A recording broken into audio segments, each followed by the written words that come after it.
Brighty Production. Yeah, kooku Mbour. Moment di bro,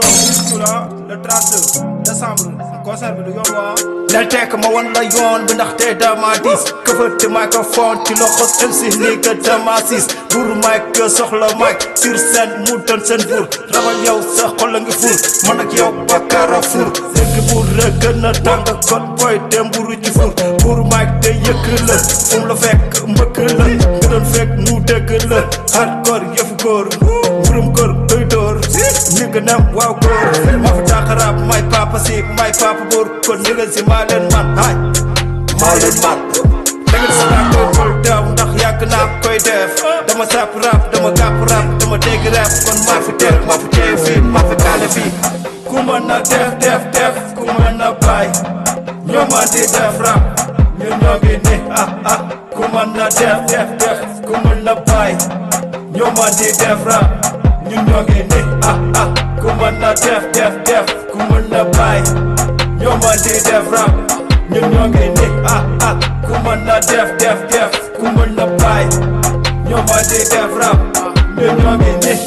talent dëgg mooy fay seen rapport yi xamuñu duul mën a fenn kunkandeex mais tekkali ñi da ngay xaru amuñ fit la nga amu bii day jeex cooli mën la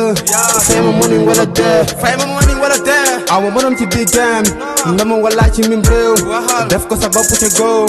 fuubalu mu mën la cooli di diir jëmal sa bopp di teg li nga moom ya job leen bugg ma jomal fii ku may tekkale booy da ngay xaru fii xamul leen dara koy jógale fii maa ko fi mën kon dootu fi dee ku pare pour guerre yow sani ma xeer juutal sa mer yow fokk sa ndey ku dul ma min tan ma pa sañ may ko koy def te dara do xew tus nag tasaare tus nag yaa plan bi moo gën bës wax ko ci kaw plan bi moo gën bës haaj wax ko ci kaw